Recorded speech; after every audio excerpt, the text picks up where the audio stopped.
The International Criminal Court is pursuing arrest warrants for Hamas leader Yahya Sinwar and Israeli Prime Minister Benjamin Netanyahu on charges of war crimes and crimes against humanity.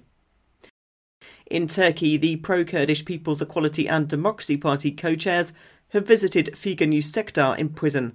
They condemned her sentencing as an attempt to punish collective struggle against ISIS.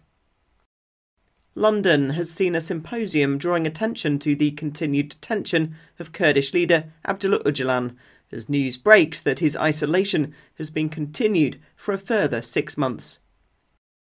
In other news, a festival celebrating traditional Kurdish dance has taken place in Germany. Learn more with Media News.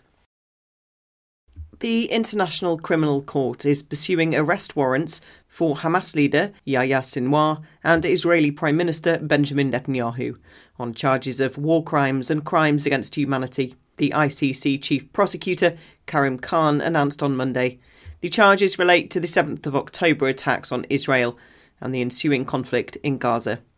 Khan revealed that the ICC is also seeking warrants for Israeli Defence Minister Yoav Gallant and 2 other senior Hamas figures.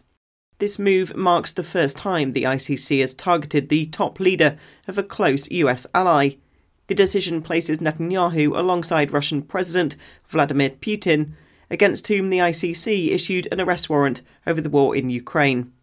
Khan detailed the charges against Sinwar, Haniyeh and al-Masri, which include extermination, murder, taking of hostages, rape and sexual assault in detention.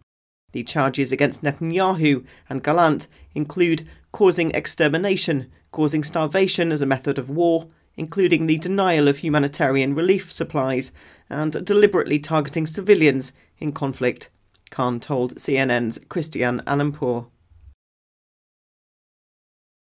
Verdicts in Turkey's notorious Kobani case are punishment for anti-ISIS solidarity, stated the pro-Kurdish Dem Party co-chairs on Sunday. Co-chairs Tülay Hatimolura and Tuncer Bakirhan visited Figen Yüksekdağ, former co-chair of the People's Democratic Party or HDP, in Kocaeli Kandera prison. They condemned her sentencing as an attempt to punish the solidarity and collective struggle against ISIS. Outside the prison, supporters gathered to protest the Kobani case verdict. Following the visit, Hatimolura addressed the press, stating, "Our co-chair is in good spirits and remains highly motivated.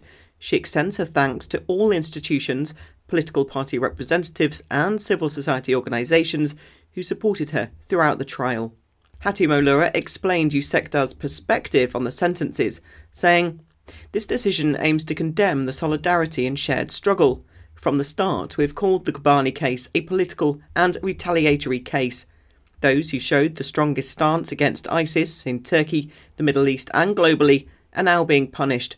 This will not deter us from our solidarity and freedom struggle."